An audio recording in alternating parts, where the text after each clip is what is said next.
You're tuned in to our 4th of July 2025 flashback weekend, a look back at some of the biggest stories we've been covering for you so far in 2025. What you're about to hear is a previous broadcast. This is Hidden Killers with Tony Brueski. Let's talk about a house you would never want to end up in. Not for dinner. Not for drinks, not even if your Uber dropped you off there by accident. You'd be like, really? This is not what it's taking me back to where I came from. I'll pay you extra. Fine, that's cool. Just take me back, please. I think if you really want to walk by the house, quite honestly, it kind of gives off those vibes. Rex Heuermann's Massapequa Park home wasn't just outdated and cluttered. It was the stuff of true crime nightmares. This is where the alleged Gilgo Beach serial killer Heuermann lived, worked, and apparently hoarded a catalog of disturbing, twisted artifacts that now doubles as evidence in one of the most unsettling serial murder cases in recent memory. We're going to go through 5 of the most disturbing pieces of evidence that have been pulled out of that home and just take a little look-see at them. Maybe they mean something. Maybe they mean nothing. Maybe they're just creepy and weird and the type of thing you'd find in a hoarder's home. We'll talk about all of them. And while we do, let me know what you think in the comments section on YouTube. If you're listening to this on the podcast platform, excellent. Hit subscribe wherever it is you're listening, but also check us out on YouTube. Search Hidden Killers with Tony Brueski and join us there. You can watch us do the show. You can see the stuff we're going to be talking about, and there's a lot of extras there for you as well. So please, if you want to have a conversation, let your voice be heard about this, that's the best place to do it on our YouTube channel, Hidden Killers with Tony Brueski. So, continuing on. Now, we know the guy is an architect by trade. But based on what investigators found inside, he was building something far more sinister than homes. What they pulled from that house feels like it came straight from a horror set designed by someone who binge-watched every episode of Criminal Minds and took notes. We're not talking about your average stash of weird collectibles either. We're talking full-blown, call the FBI, burn the house down type energy. Let's start with a child-sized doll in the glass case. We actually have an image of this one because a lot of the items in his home have not been pictured. They've been described. And we're going to describe them in great, great detail. But this one, we have a visual cue. So this is the glass doll. Dusty.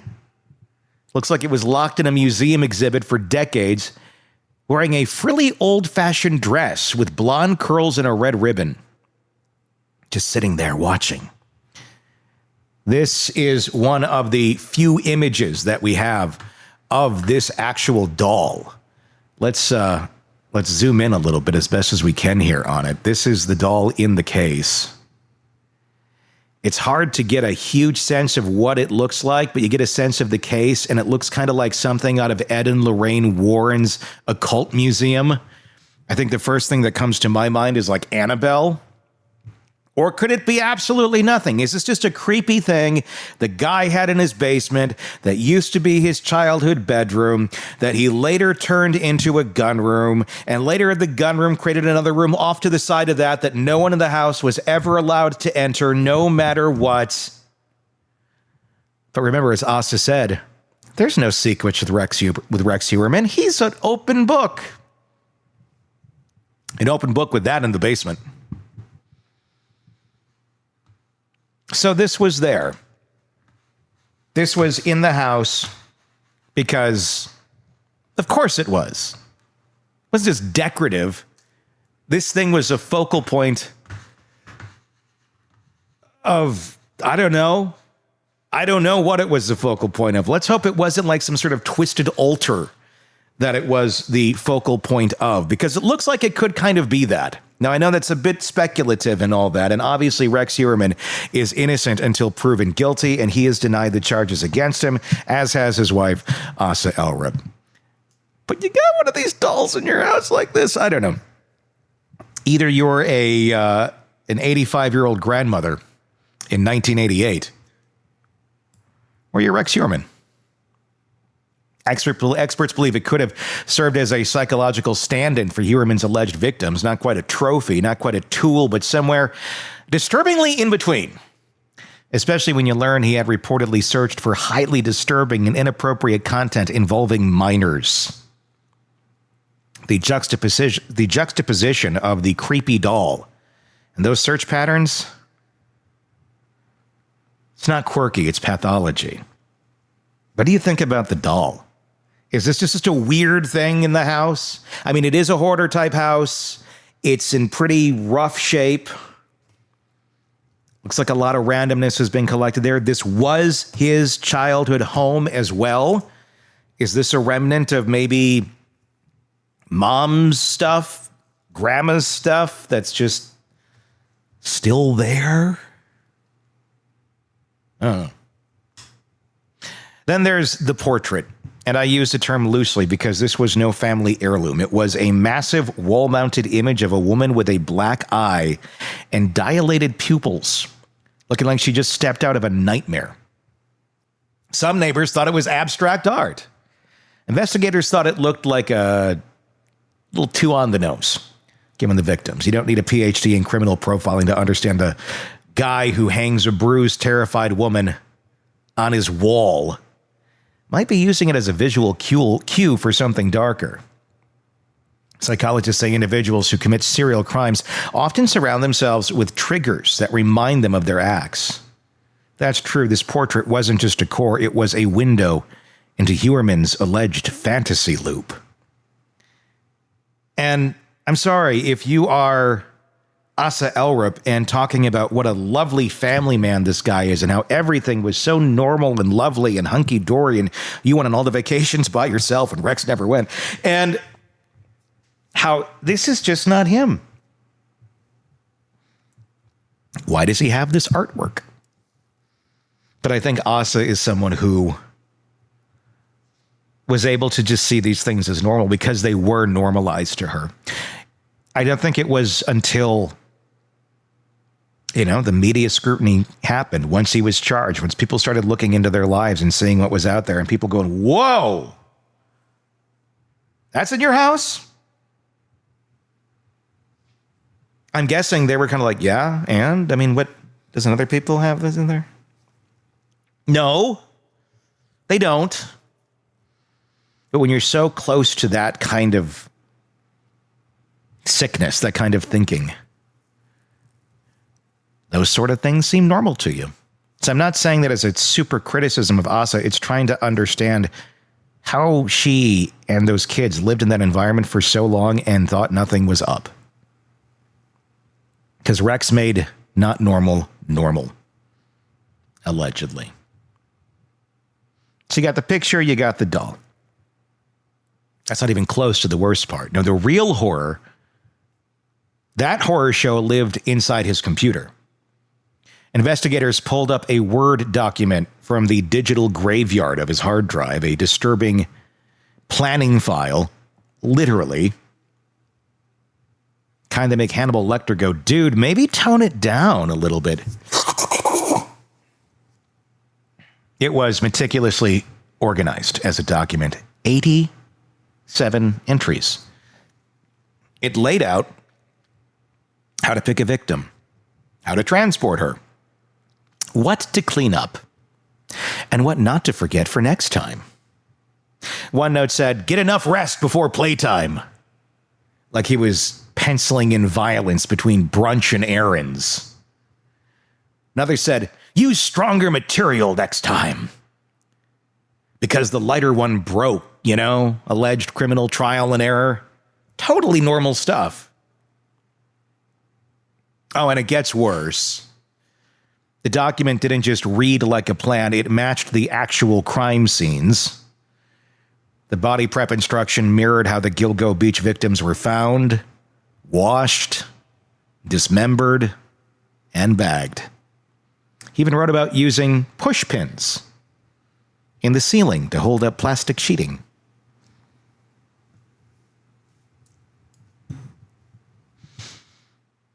I got the air out of my fans were going, and I am a little bit chilly right now, but that made me That gives you more chills right there.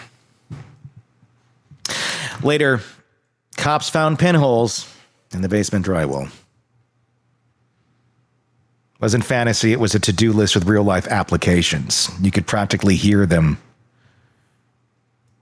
You can practically hear the theme from Seven playing in the background. Remember that movie, Seven?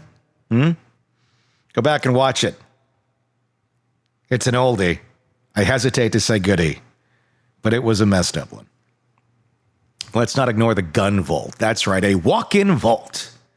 Hidden in his basement, stocked with nearly 300 firearms. Like you do. Not all display pieces, not family heirlooms. We're talking rifles, handguns, ammo, you name it. He was ready to take on the world. The man had more weapons than a small-town militia. Law enforcement was especially concerned because he wasn't even licensed for all of them. It wasn't just an arsenal, it was a red flag parade. In the context of everything else that they had found, this vault wasn't about hobby or sport. It looked a lot more like contingency planning. And finally, the icing on this rotten cake. The stash of extreme and violent digital content.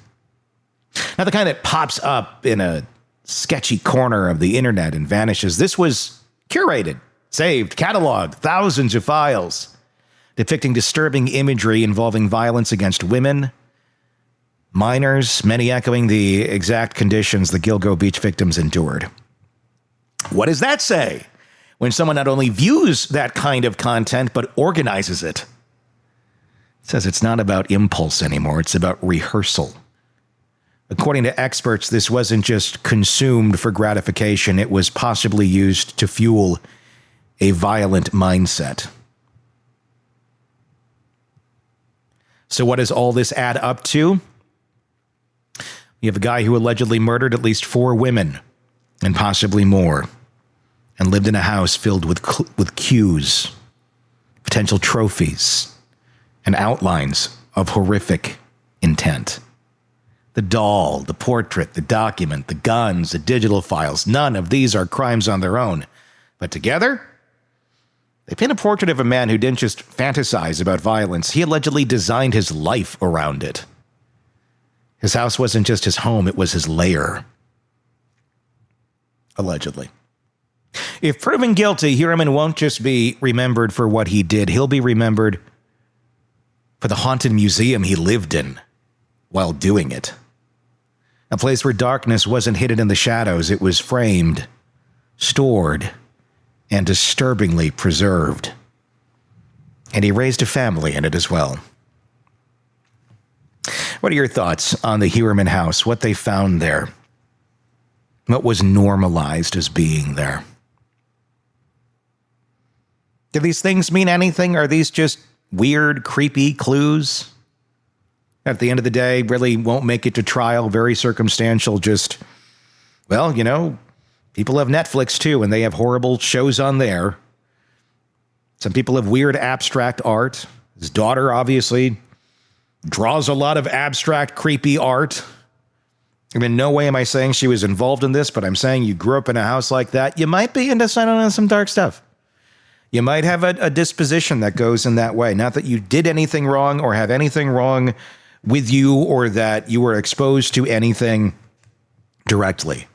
But living in that sort of a depressed environment for all of your upbringing and childhood, yeah, it makes sense. I hope she's able to get some happiness and find some sort of peace in life now that she seems to have kind of accepted that her dad is who he very likely is, allegedly. Asa's still on the Rex boat. Will she stay there? I don't know.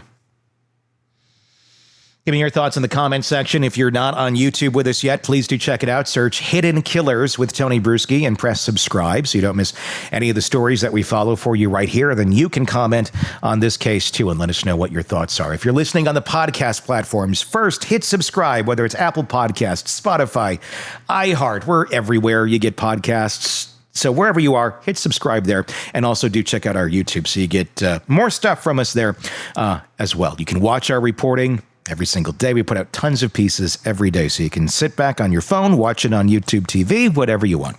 But do press subscribe and check that out. Until next time, for all of us here at the Hidden Killers Podcast and True Crime Today, I'm Tony Brueski. We'll talk again